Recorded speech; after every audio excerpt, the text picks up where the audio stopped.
vivo e você, lógico, vai nos acompanhar e vai também participar da nossa pergunta do dia. Antes da gente encerrar, gente, só agradecendo, Adriana, nós tivemos aqui ontem uma visita do pessoal da Sociedade Mineira de Cultura, que está trabalhando junto aqui com a gente, que é o Raniel, a Rafaela e o Pedro. Eles vieram aqui conhecer a nossa estrutura e estão ligadinhos no Tribuna Livre pela internet agora, viu? Ah, bacana, né? E aí a gente agradece, né, sempre a sua companhia. A gente já passa aqui, né, o bastão para o André Santos e também para a Janaína Rejane. André e Janaína, como é que tá a movimentação aí? O jornal pegando fogo, né? Boa tarde para vocês. Boa tarde, Léo. A gente já passa aqui, né, o bastão para o André Santos e também para a Janaína Rejane. André e Janaína, como é que tá a movimentação aí? O jornal pegando fogo, né? Boa tarde para Boa vocês. Tarde.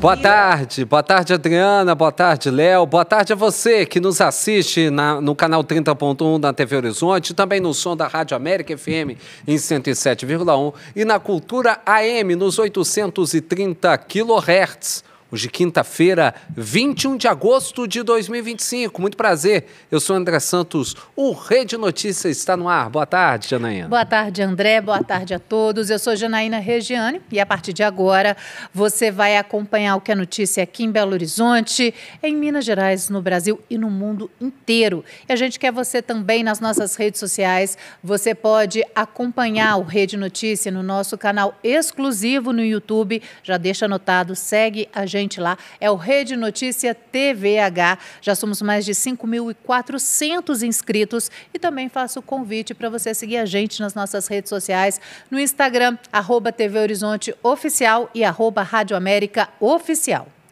Agora em Belo Horizonte, 12 horas, 1 minuto. Nesse tempo novo da TV Horizonte, da Rádio América e da Rádio Cultura, demarcamos nosso posicionamento em favor da justiça, da verdade e da democracia. Nosso jornalismo é feito para você que deseja um amplo debate, ficar por dentro dos assuntos mais relevantes no contexto local, em Minas, no Brasil e no mundo. Isso tudo com isenção, densidade, linguagem acessível e, principalmente, compromisso. O Rede Notícia, ele não é um jornal nem de esquerda, nem de direita. Em tempos de polarização, nosso posicionamento ousado é pela defesa de direitos fundamentais, pelo pacto com o jornalismo que não se furta ao contraponto, na defesa do bem comum, da diversidade, daqueles que mais precisam. Em tempos onde a falta de entendimento acirram desentendimentos, em que espectros políticos se acusam mutuamente, você encontra aqui um espaço para o debate, para a formação de opinião crítica, para o compromisso com valores e principalmente com a democracia. E a gente começa esse Rede Notícia desta quinta-feira falando sobre, mais uma vez, um caso de superlotação em uma unidade de pronto atendimento aqui da capital mineira. Desta vez, quem está procurando o Hospital Júlia Kubitschek, lá na região do Barreiro, está sofrendo com filas, falta de respostas, atendimento extremamente demorado. Nós vamos ao vivo até lá estão nossos repórteres Giovanni Rodrigues, Erlane Grace, para poder falar dessa confusão que está por aí. É muito problema, vocês estão aí desde cedo, desde ontem, vários e vários relatos, né, Giovanni? De muitos problemas para quem precisa desse atendimento e está sofrendo por aí, né? Boa tarde. Ei, André, e Janaína, muito boa tarde a todos. Eu estou aqui na porta, nós estamos, né? Eu estou aqui com a repórter Erlane Grace, nós estamos bem na porta do Hospital Júlia Kubitschek, bem na região aqui do Barreiro. Olha só, esse caso e a situação de superlotação aqui no Hospital Júlia Kubitschek confirma, viu, André e Janaína? Um vídeo gravado na tarde desta quarta-feira, né, ontem, mostra pacientes, em sua maioria idosos, em macas e cadeiras nos corredores aqui da unidade.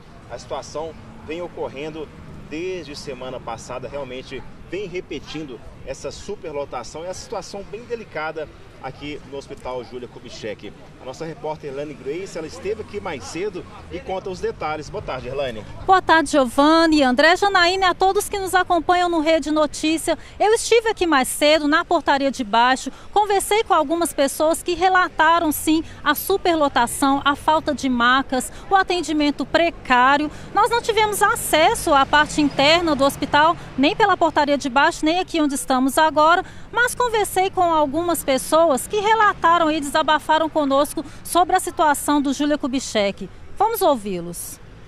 A realidade da clínica médica realmente é de superlotação, né? Nesse decorrer de quase um mês, nenhum leito ficou vazio, sabe? Então era assim, do mesmo dia, em questão de algumas horas já preenchido. Infelizmente, a nossa saúde está totalmente caótica, não somente aqui no Hospital Júlia Kubitschek, como em outros hospitais também, né? Mas aqui no Júlia também a barra aqui está pesada mesmo. Isso mesmo, gente, a situação ela continua da mesma forma, né? Embora nós eu também entrei em contato mais cedo com a FHEMIG, que divulgou uma nota sobre o assunto, não é isso, Giovanni? O que a FHEMIG falou conosco? Exatamente, viu, Erlane?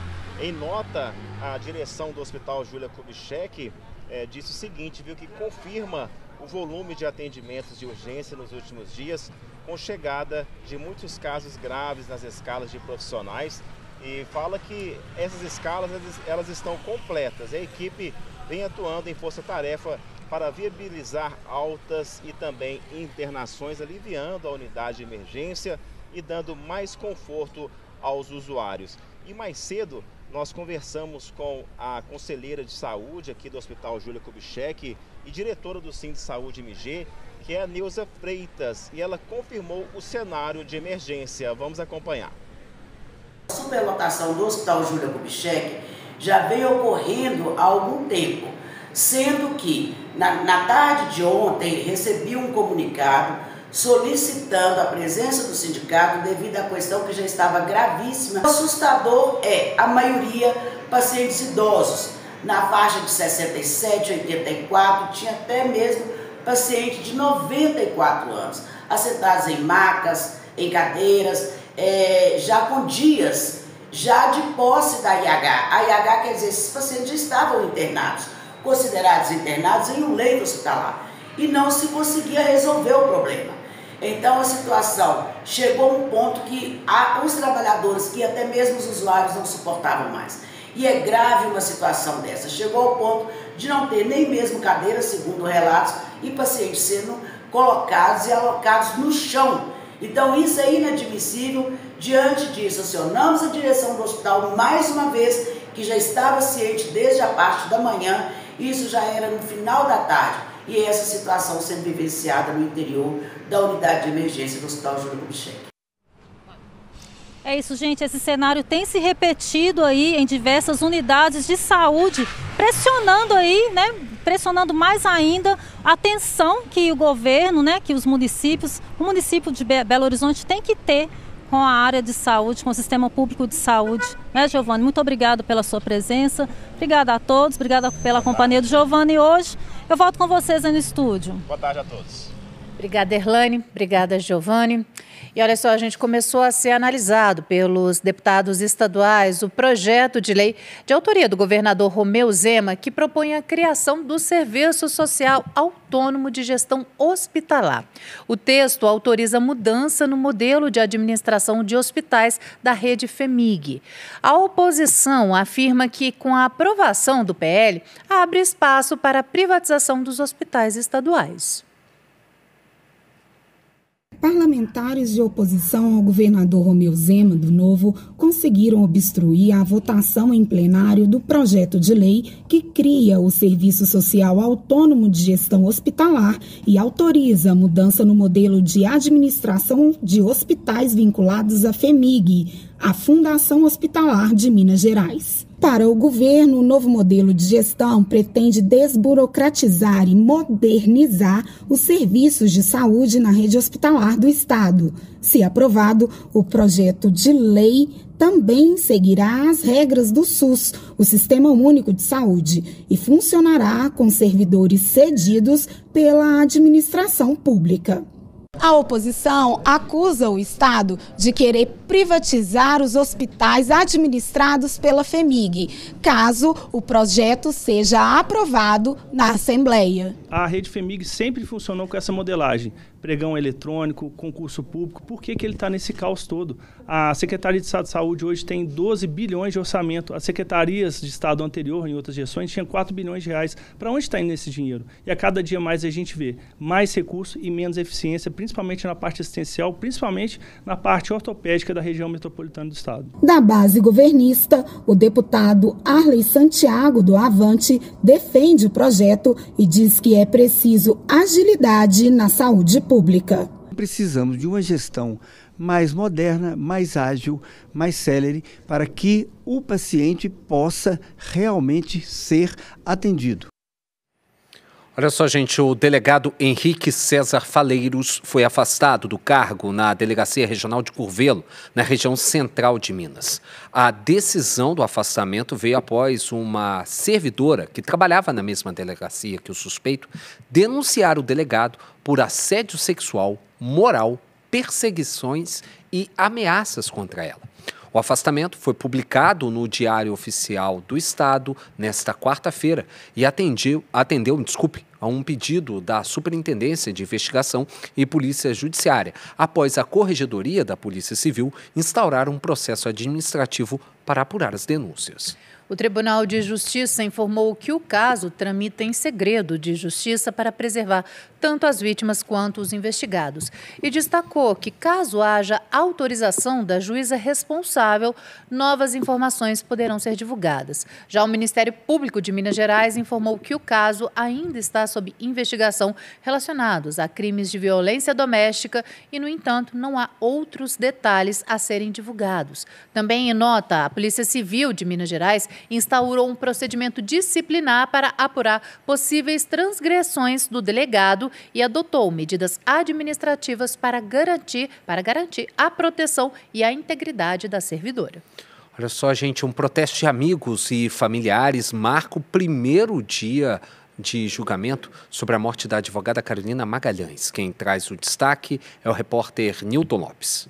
O Tribunal de Justiça de Minas Gerais começou a julgar nesta quarta-feira, dia 20, o assassinato da advogada Carolina Cunha Pereira França Magalhães, que caiu do 8º andar de um prédio no bairro São Bento, na região centro-sul de Belo Horizonte, em outubro de 2022. Raul Rodrigues Costa Lages, ex-namorado de Carolina, é acusado pelo crime. Durante a audiência, familiares e amigos da advogada protestaram em frente ao Fórum Lafayette, localizado no Barro Preto, região central de Belo Horizonte. O irmão de Carolina, Demian Magalhães, questiona o andamento do processo e cobra seriedade do judiciário. A manifestação é uma das formas de nós nos mantermos presentes e ostensivos com relação ao que o poder público está fazendo sobre o caso. Houve erros graves no início do caso, o principal deles a perda do flagrante na noite do crime. E a gente espera que o processo criminal agora corra da forma mais célere e correta possível. A mãe de Carolina, Maria Inês Magalhães, reforça o pedido de justiça pela morte da filha. Nós temos muita esperança e certeza de que essa justiça será feita. Ela está sendo feita. O processo está repleto de provas da autoria do crime. O que nós desejamos não é vingança, de forma alguma. Nós desejamos a verdade e que haja punição para que a violência, o feminicídio, em razão da mulher ser mulher, que haja um basta. Nesta primeira audiência, Raul prestou depoimento e afirmou que não cometeu o crime, alegando que Carolina teria cometido suicídio. Desde a morte da advogada, o suspeito defende essa versão dos fatos, mas a Polícia Civil investigou e chegou à conclusão que, na verdade, foi um feminicídio. O companheiro agrediu a mulher, deixou ela desacordada e depois a jogou do alto do prédio. Encerrado o interrogatório, a Justiça determinou até o dia 26 de agosto para o Ministério Público e a defesa do réu se manifestarem. Repórter Newton Lopes. E ontem, no Fórum Lafayette, também começou o julgamento sobre o assassinato do sargento Roger Dias. Uma testemunha foi ouvida e depois a audiência foi adiada porque a conexão com o advogado de defesa do acusado de atirar contra o sargento, que estava online na audiência, foi perdida. Uma nova data será marcada para essa audiência de instrução, às 1h30 da tarde, no dia 19 de setembro. A Polícia Civil de Minas Gerais solicitou ontem à Justiça a prorrogação por mais 30 dias do prazo para a conclusão do inquérito policial sobre o assassinato do gari Laudemir Fernandes, de 44 anos, ocorrido na semana passada, no bairro Vista Alegre, na região oeste aqui da capital. Ainda nessa quarta-feira, a Justiça decidiu não bloquear os bens de René da Silva Nogueira Júnior, suspeito do envolvimento na morte do gari Laudemir. A juíza Ana Carolina Rauen Lopes de Souza, do Tribunal do Júri da capital, afirmou que vai aguardar a conclusão do inquérito policial antes de autorizar a medida. Em meio a todas essas movimentações processuais e de inquérito, familiares de Laudemir participaram de uma audiência pública na Assembleia Legislativa de Minas Gerais. O clima era de revolta, tristeza e principalmente o pedido por justiça. Quem conta pra gente é a Gabriela Salles. O caso ganhou destaque durante audiência pública na Assembleia Legislativa de Minas Gerais. A Comissão de Direitos Humanos anunciou que vai encaminhar à Prefeitura de Belo Horizonte e à Superintendência do Ministério do Trabalho em Minas um pedido de fiscalização sobre as condições de trabalho e segurança dos agentes de limpeza urbana. A viúva de Laudemir, Liliane França, participou da audiência e, emocionada, pediu justiça. É algo que todos os garis buscam, né? Porque, igual eu já disse anteriormente, o Lau se foi, né? E estão aí os amigos dele, os colegas dele fazendo serviço, né, limpando as ruas, né? E é isso que tem que ser feito, e tem que ser feito justiça e respeito, né, por eles, porque eles continuam aí na luta. A deputada Bela Gonçalves, que presidiu o encontro, destacou a precariedade enfrentada diariamente pelos garis e coletores em todo o estado. A gente tem que discutir a condição de trabalho das pessoas que estão na limpeza urbana. Hoje elas recebem salários baixíssimos. R$ 1.500 é a média que ganha um trabalhador da limpeza urbana, que são terceirizados. Muitas vezes estão pendurados dentro dos caminhões, sujeitos à violência do trânsito. E quais as medidas estão sendo adotadas para impedir que essa violência vitime mais pessoas? Então nós saímos daqui com o compromisso da abertura de uma mesa para fiscalização, escuta dos garis e discussão de medidas que possam trazer mais segurança aos trabalhadores. Atualmente, 2 projetos de lei tentam avançar para garantir melhores condições à categoria. No Congresso Nacional, a proposta prevê pagamento de adicional de insalubridade. Já na Assembleia Mineira, a medida obriga a instalação de câmeras de vigilância nos caminhões de coleta de lixo. Durante a audiência, o advogado da família, Tiago Lenoir, recebeu a notícia do indeferimento do pedido de bloqueio dos bens do suspeito. Eu acho que a juíza ela foi bastante coerente, né, pelo que está na lei. Tem que aguardar o término das investigações. Houve um pedido de dilação de prazo. Isso é bom também porque, em que pese a gente ter a necessidade do encerramento rápido desse inquérito, a gente também não quer que tenha nenhuma nulidade. Então, e que seja apurado tudo relacionado a esses fatos. A decisão da Justiça reforçou a expectativa de que apenas após a conclusão das investigações será possível analisar medidas como bloqueio de bens dos envolvidos. Laudemir, presente. Repórter Gabriela Salles. A gente vai agora para um rápido intervalo e na volta a gente vai falar sobre o indiciamento do ex-presidente Jair Bolsonaro e de um de seus filhos, o Eduardo Bolsonaro, pela Polícia Federal. Agora, Belo Horizonte, 12h18.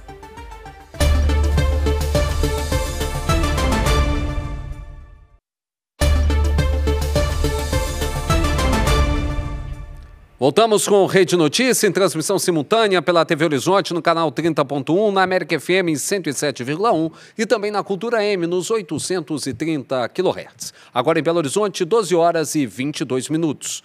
O presidente da Assembleia Legislativa de Minas Gerais, o deputado estadual Tadeu Martins Leite, do MDB, voltou a afirmar que o Legislativo Mineiro não está em atraso em relação à análise dos projetos enviados pelo governador Romeu Zema e que compõem o pacotaço do Propag.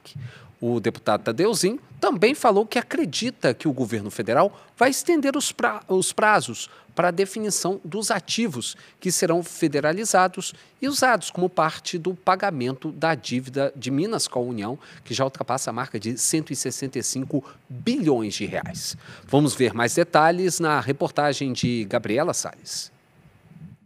O presidente da Assembleia Legislativa de Minas Gerais, Tadeu Leite, do MDB, sinalizou confiança na sensibilidade do governo federal em relação ao pedido de extensão de alguns prazos para a adesão ao programa de pagamento de dívidas do Estado com a União, o Propag. Nesta quarta-feira, após sessão do plenário, o deputado, que esteve em Brasília na semana passada, afirmou que até o momento não há nenhuma definição, mas acredita que até a próxima semana, o governo federal deverá publicar um decreto que altera os prazos estipulados inicialmente. O parlamentar afirmou que a definição desse calendário será um passo importante para dar segurança jurídica e política ao processo de federalização de ativos mineiros, como empresas e imóveis. Segundo ele, o prazo de 30 de outubro se refere apenas à manifestação do Executivo sobre quais ativos pretende entregar à União e não à aprovação legislativa. Estou muito confiante com a sensibilidade do governo federal, mais uma vez, com esse tema. Então, não temos ainda nenhuma informação, nenhuma definição sobre isso, mas eu estou muito otimista, esperançoso e aguardando, né, um novo decreto por parte do governo federal para que a gente consiga corrigir de uma certa forma, ou pelo menos deixar mais clara essa discussão dos prazos. É importante lembrar de, como eu falei aqui na última vez, a Assembleia não tem prazo até o 31 de outubro, teria, teoricamente, para as leis autorizativas até o final do ano. Então, como eu sempre falo, vou repetir aqui, a Assembleia nunca perdeu e não perderá nenhum prazo. A expectativa é que o cronograma seja divulgado após a reunião de líderes, que deve esclarecer a responsabilidade da Casa a respeito do andamento do Propag. Porventura, se não tiver nenhuma alteração por parte do decreto, e aqui eu tenho que enxergar o que vai, porventura, se teremos decreto e o que terá nesse decreto, nós temos essa responsabilidade de discutir os temas principais até o final deste ano. Então, não tenham dúvida que a Assembleia vai praticar essa questão. Tadeu Leite reforçou que a Assembleia não está em atraso com as exigências do Propag e que até dezembro haverá tempo suficiente para analisar os projetos. O governo tem que fazer a manifestação de quais ativos ele tem interesse em federalizar. Mas para que ele possa fazer essa manifestação, ele tem que ter 3 documentos. Um parecer da Procuradoria-Geral do Estado, o ato em si, né, de formalização e avaliação. Só quem pode fazer a avaliação de acordo com o mesmo decreto é o BNDES, que já veio a público dizer que só consegue entregar algum tipo de avaliação no meio do ano que vem. Então, isso precisa ser corrigido, sob pena de uma certa forma, o governo não conseguir formalizar essa questão e, de uma certa forma, tudo isso que nós construímos e trabalhamos até aqui, talvez, né, não consigamos dar sequência. E repito aqui, nós estamos falando de uma dívida de 170 bilhões, né, no regime de geração fiscal já foi provado e comprovado que, em todas as circunstâncias, o Propag é muito melhor. Eu quero fazer apenas um adendo na questão. Deputado presidente da Assembleia, Tadeuzinho, tem razão quando ele diz que na lei do Propag não se estabelece nenhum prazo para votação, que todos os projetos teriam que estar aprovados até dia 30 de outubro. Isso é fato. Realmente não existe nenhuma previsão legal dentro da lei relacionada a isso. Só que temos que ter uma coisa aqui em mente. não é de ficar discutindo quem tem razão ou quem deixa de ter razão. O Estado de Minas Gerais tem uma dívida que ultrapassa 165 bilhões de reais. Já aderiu ao Propag. E no caso de conseguir dar a entrada dos 20%, é o melhor dos mundos, a dívida será sanada. O que é preciso ser feito definitivamente é todos esses entes que estão envolvidos na história e principalmente aqueles que criaram o Propag parar de ficar usando o Propag como ponte para jogar para a galera ao invés de resolver o problema. Quem criou o Propag foi o governo federal. Quem estabeleceu os prazos foi o governo federal. Quem disse que não consegue cumprir os prazos é o governo federal. Quem tem que resolver isso é o governo federal. A Assembleia precisa, em alguns pontos, me desculpe, deixar de estar sentada em determinados projetos e fazer com que eles avancem, fazer com que eles sejam discutidos, para que o Estado possa avaliar e apresentar os ativos. Não dá para apresentar ativo sem saber se esse ativo será aprovado ou não aprovado. Como é que o governo vai apresentar até dia 30 de outubro se pode federalizar Copasa e CEMIG se ele não sabe se esses projetos serão aprovados na casa? É preciso um entendimento. O que está acima das caminhadas políticas, dos objetivos políticos para 2026, dos objetivos de alguns por cadeiras macias em tribunais de contas. E aí, quem sabe o que fique e receba isso como uma fala direta para si, o que precisa é deixar de lado tudo isso e pensar no Estado. Minas Gerais está à bancarrota e se não resolver essa questão da dívida, vai quebrar. A verdade é essa. E a Câmara dos Deputados aprovou ontem o projeto de lei que busca combater a chamada adultização de crianças e adolescentes nas redes sociais. A proposta, que havia sido apresentada no Senado no ano de 2022, retorna agora para a nova análise dos senadores. O texto estabelece uma série de obrigações às plataformas digitais, entre elas a exigência de que contas de crianças e adolescentes sejam vinculadas a um responsável legal, além da remoção de conteúdos considerados abusivos ou prejudiciais a esse público. Segundo os autores do projeto de lei, o objetivo é reforçar a proteção de menores em ambientes digitais, impondo regras de responsabilidade às empresas de tecnologia. A lei se aplicará a todo produto ou serviço de informação e comunicação que permita o acesso de crianças e adolescentes. As penalidades previstas vão desde multas de R$10 por usuário cadastrado, podendo chegar ao limite de R$50 milhões, até a suspensão temporária ou definitiva das atividades das empresas que descumprirem as medidas. Essa lei é extremamente importante, né, Janaína? Sim, porque com toda certeza. No meio digital as facilidades são diversas. O meio digital é fantástico, a tecnologia é espetacular. Hoje a gente se comunica de uma forma completamente distinta, né? Foram quebrados os grandes monopólios da informação e da comunicação. Só que lá também é lugar que muita gente se esconde para poder praticar crimes. E quando os políticos querem, eles se unem para agilizar esses projetos, né, que são de bem comum para toda a sociedade. Bastou ali uma denúncia de um influenciador nas redes sociais para vir à tona toda essa repercussão e aí eles darem agilidade a esse projeto de lei, né? E para você ver, né, como são outros tempos, né? É verdade. Uma denúncia feita por um influenciador digital denunciando um outro influenciador digital. A gente tem que tomar muito cuidado, gente, com aquilo que a gente consome, com aquilo que a gente vê, com aquilo que a gente se entretém e principalmente responsabilidade com os nossos pequeninos. Isso aqui, ó, é espetacular. Mas, meu amigo, pode ser a porta para um caminho sem volta e de destruição definitiva. Precisa de cuidado e supervisão, viu? Não é simplesmente chegar e entregar isso na mão das crianças e do adolescente, achando que vai resolver o problema ali de distração em um determinado momento, ou senão, vai para o seu quarto brincar, vai jogar.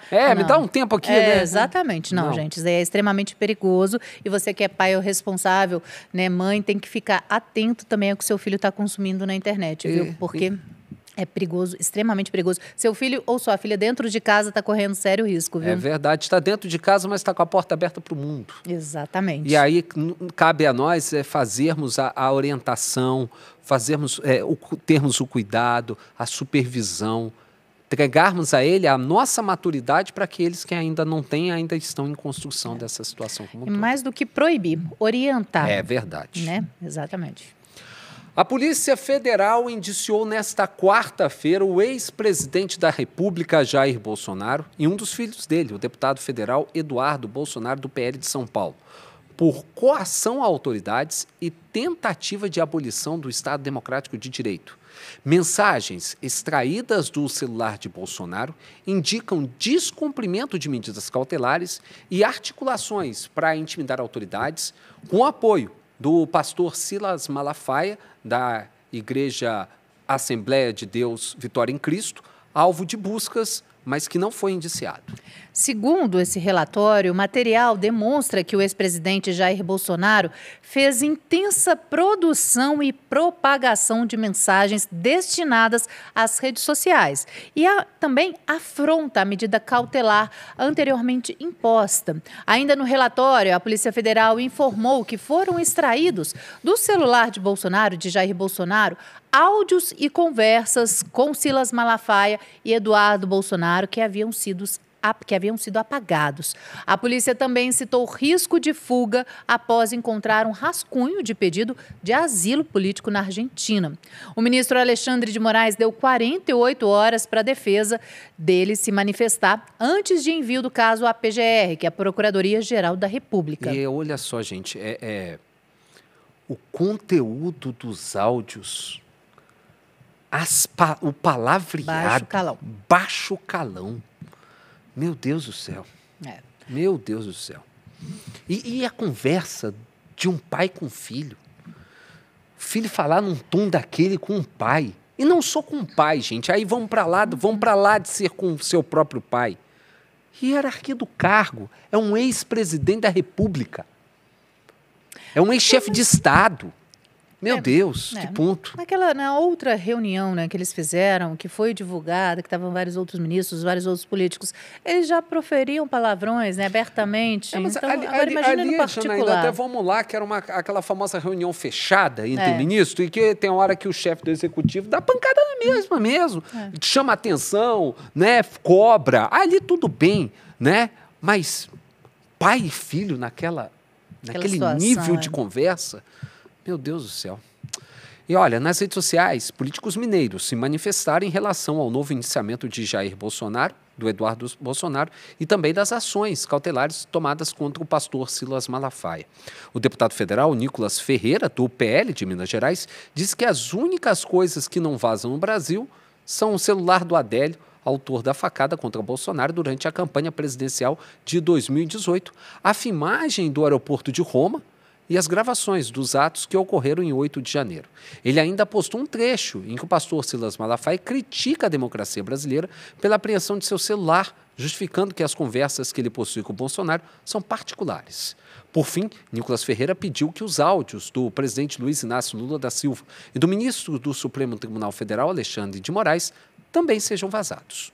O deputado estadual Bruno Engler, também do PL, manifestou seu apoio ao pastor Silas Malafaia, dizendo que ele é mais uma vítima de decisões autoritárias e que calar um líder religioso é um passo em direção a uma ditadura absoluta. Já a deputada federal pelo PDT, Duda Salabert, alegou que a nova indiciação contra os membros da família Bolsonaro é o último prego do caixão e que falta pouco para o último ato.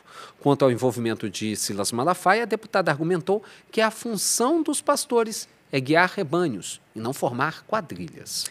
Já Reginaldo Lopes, do PT, comentou sobre a minuta de pedido de asilo político na Argentina encontrado no celular do ex-presidente Jair Bolsonaro. O deputado federal disse que Bolsonaro prefere ver o Brasil na miséria a responder pelos crimes que cometeu e que a família Bolsonaro sempre enganou o povo brasileiro. Já o também deputado federal Rogério Corrêa, do PT, também se manifestou, dizendo que os bolsonaristas bolsonaristas, produzem provas impressas e auditáveis contra si mesmos e ainda reclamam da atuação do ministro Alexandre de Moraes. E olha só, gente, em uma nova pesquisa Genial Quest, divulgada nesta quinta-feira, o presidente Luiz Inácio Lula da Silva, do PT, lidera todos os cenários de intenções de voto, tanto no primeiro quanto no segundo turno, para as eleições de 2026. Segundo esse levantamento, essa pesquisa, Lula ficou à frente de todos os nomes pesquisados em eventual segundo turno, inclusive do governador de São Paulo, Tarcísio de Freitas, do Republicanos, com quem estava em empate técnico, no limite da margem de erro, na pesquisa anterior de julho, que é de 2 pontos percentuais para mais ou para menos. Você já está vendo aí na tela, para quem está nos assistindo na tela da TV Horizonte e também no YouTube, no nosso TV Horizonte.oficial, um dos cenários criados pela pesquisa para o primeiro turno das eleições de 2026. Nesse cenário, Lula e Bolsonaro estão nessa disputa. O presidente da República, do PT, teria 34% das intenções de voto. Já o ex-presidente Jair Bolsonaro teria 28%. Ciro Gomes, do PDT, teria 8%. Já o governador do Paraná, Ratinho Júnior, do PSD, 7%. O governador de Goiás, Ronaldo Caiado, do União Brasil, 3%. Mesmo percentual alcançado pelo governador de Minas Gerais, Romeu Zema, do Novo, que também foi indicado com a preferência de 3% dos entrevistados. Os indecisos somam 4%. Disseram que vão votar branco, nulo ou que não votarão, somam 13%.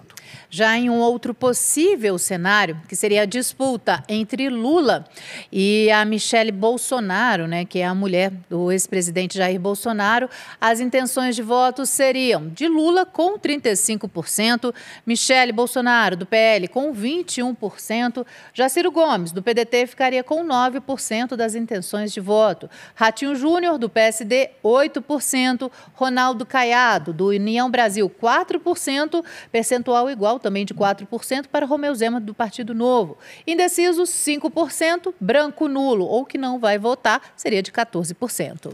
Num terceiro cenário feito e analisado pela Quest, a disputa seria entre Lula e Tarcísio de Freitas e ficaria da seguinte forma. Lula lidera as pesquisas com 35%. Já o candidato Tarcísio de Freitas, pré-candidato atual governador do estado de São Paulo, teria 17% dos votos. Ciro Gomes, do PDT, subiria nesse cenário para 11%. Ronaldo Caiado, do União Brasil, governador do estado de Goiás, teria 6%. Romeu Zema, governador de Minas, 4%. Os indecisos seriam 16%. E olha, presta atenção nesse percentual. Brancos, nulos e aqueles que disseram que não votariam seriam 21%. A pesquisa foi realizada entre os dias 13 e 17 de agosto, antes do indiciamento do ex-presidente Jair Bolsonaro, do PL, e do filho dele, Eduardo Bolsonaro, do PL de São Paulo. Ao todo, foram ouvidas 12.150 pessoas em todo o país. A margem de erro é de 2 pontos percentuais para mais ou para menos, e o nível de confiança é de 95%. Agora, 12h39, a gente vai para um rápido intervalo e na volta a gente vai conversar com o vereador de Belo Horizonte, Cleiton Xavier, do MDB. O papo vai ser sobre a segurança pública. Daqui a pouquinho, logo depois do intervalo.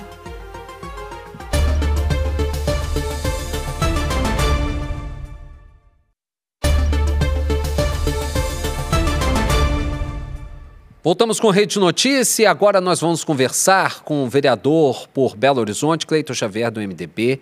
O papo será sobre segurança pública.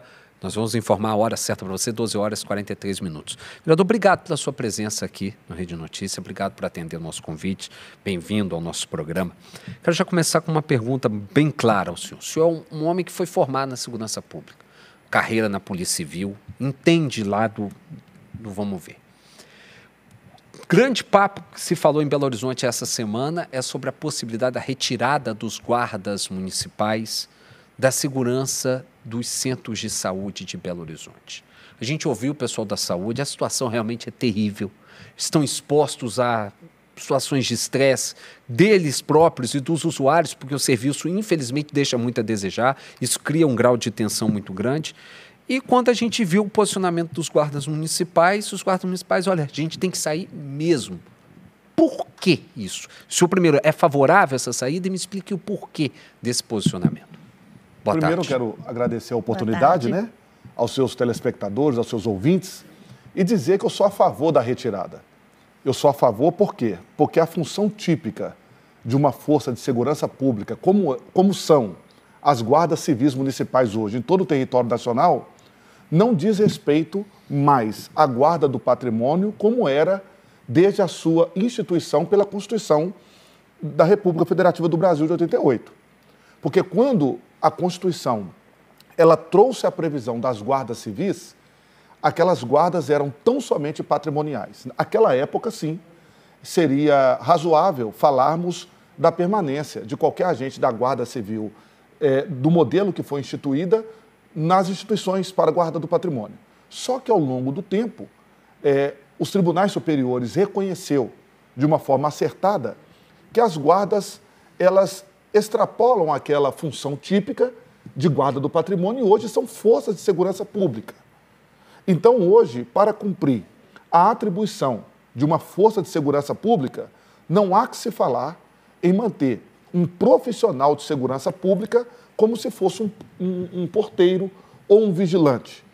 Quando eu falo porteiro e vigilante, eu não estou menosprezando a profissão do porteiro, muito menos a profissão do vigilante, seja ele armado ou não.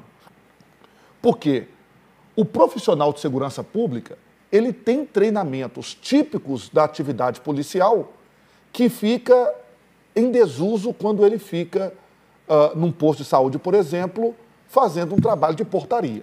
Vocês têm dados de quantos são os guardas hoje civis municipais que estão dispostos nos postos de saúde? Quanto de número de pessoal que está disposto a isso e que não poderia estar na rua, por exemplo, fazendo blitz, fazendo policiamento ostensivo? Para alternar a jornada de trabalho hoje, nós disponibilizamos muito mais de 300 profissionais. Então está quase a nomeação que o prefeito liberou. Exatamente, porque hoje nós temos aí um pouco mais de 120 postos de saúde e contando também com as UPAs. Então, se você for considerar a jornada de trabalho de cada profissional de segurança pública que está ali, nós mobilizamos mais de 300 policiais municipais, né, nos postos de saúde. E isso não é salutar para a segurança pública num todo, porque nós temos meios de ter segurança dentro dos postos e das UPAs que não seja deslocar de uma atribuição de segurança pública qualificada para trabalhar como se fosse apenas uma portaria de um patrimônio público. Pois é, tirando a Guarda Municipal, qual que seria, então, esses outros meios, vereador, para proteger lá os profissionais que trabalham lá nas UPAs, nos hospitais? Infelizmente, a gente tem dados que são alarmantes, né? Exatamente. Os profissionais, só esse ano, mais de 1.500 profissionais da área de saúde foram agredidos. Teve algum caso de violência. Qual que seria a solução, então? Olha, a Polícia Municipal, ela faz um trabalho de auxiliar a Polícia Militar. Então, a segurança externa e interna também, tanto dos profissionais da saúde, quanto dos usuários, né, que utilizam ali dos serviços que são prestados nos postos, eles seriam, com certeza, bem atendidos como a vigilância armada. Lá atrás, quando houve uma agressão a um profissional da saúde, o que ensejou, à época, o prefeito Fuad a designar que a guarda fizesse esse trabalho nos postos de saúde, num primeiro momento, o pensamento era levar vigilância armada.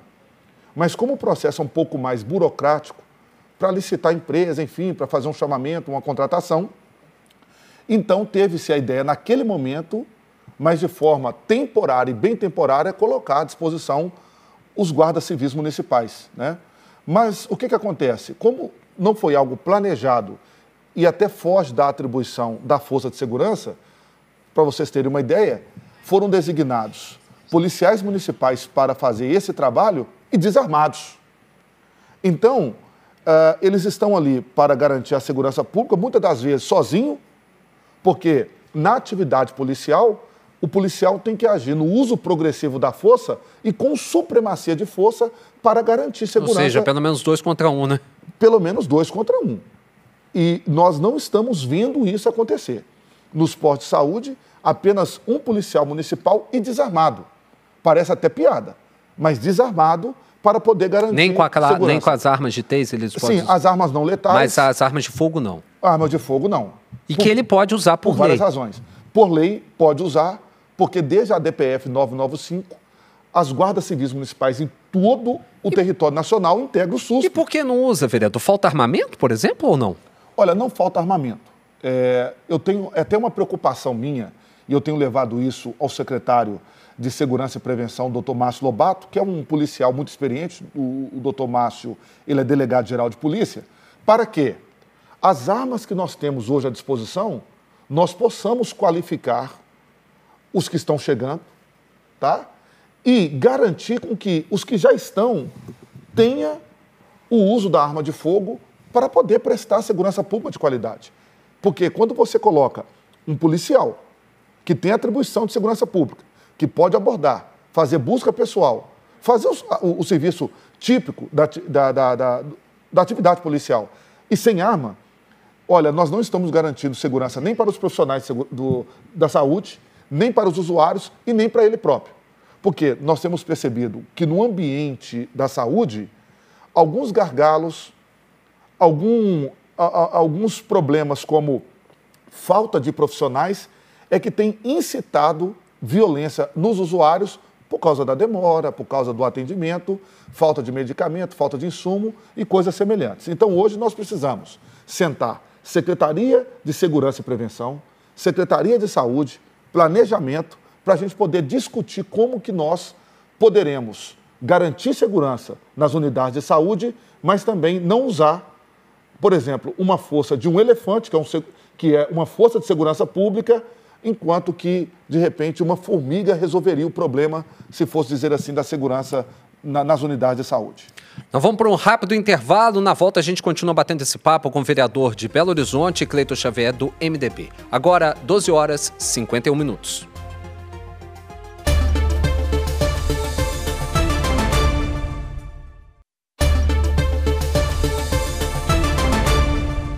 Doze horas e 53 minutos, a gente segue aqui com a conversa com o vereador de Belo Horizonte, Cleiton Xavier, do MDB.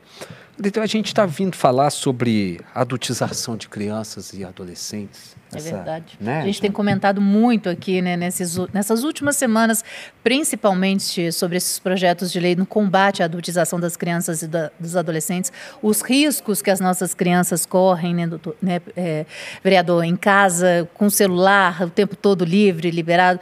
E o senhor tem trabalhado em cima disso também, né? Tem alguns projetos relacionados a isso. Eu queria que o senhor também falasse um pouco sobre isso. Né? Olha, muito importante, eu agradeço até a oportunidade de poder falar desse tema. O prefeito Álvaro Damião sancionou um projeto de lei que nós aprovamos por unanimidade nos 2 turnos na Câmara Municipal, instituindo o dia 18 de maio como o dia do combate à pedofilia em Belo Horizonte. Nós sabemos que quando a gente vai avaliar o Atlas da Violência e também o Fórum Brasileiro de Segurança Pública, 200 crianças e adolescentes são vítimas de abuso sexual diariamente no Brasil. Esses casos são os casos que chegam até nós pelo Disque 100. Mas nós sabemos, por exemplo, que os casos subnotificados são números alarmantes. E o Brasil, infelizmente, lidera o ranking mundial de adultização de criança e pornografia infantil. O Brasil é o país que mais consome material de pedofilia no mundo. E isso nós não podemos aceitar de forma alguma. E o que nós temos feito? Um trabalho de prevenção, sobretudo nas escolas da nossa capital e também no interior do estado. Por que um trabalho de prevenção? Porque, geralmente, a criança de 2 a 7 anos, que é vítima de abuso, ela não sabe que ela está sendo vítima de violência. Pelo amor de Deus. Né? 70% dos casos acontece dentro da própria casa da vítima, que é da criança. Sim. E quando você expõe essa criança, praticando a adultização dessa criança, despertando nela precocemente aptidões sexuais, seja no comportamento, seja com dança, com fala, ou com qualquer outro tipo de comportamento que possa instigar essa criança precocemente até a aptidão sexual, isso deve ser veementemente reprimido pelas forças de segurança, pelas autoridades, pelo judiciário. É uma força-tarefa, é uma rede de proteção que nós devemos hoje trabalhar para poder preservar a infância das nossas crianças. São aí, por ano, mais de 70 mil casos. 70 mil casos, eu fiz uma conta rápida aqui, muita gente. Como o senhor mesmo falou, que são notificados, fora as subnotificações. Exatamente. O senhor acredita que isso veio à tona depois de, como a gente comentou aqui também, de um influenciador falar, repercutir o caso? Não demorou muito para tomar toda essa decisão, retomar a esse projeto de lei, vereador? Naina, a sua pergunta é muito importante, eu vou dizer por quê.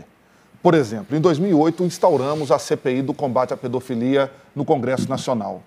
Então, foi uma CPI muito produtiva, as investigações robustas em todo o território nacional, muitos indiciamentos, mas aí o assunto esfriou.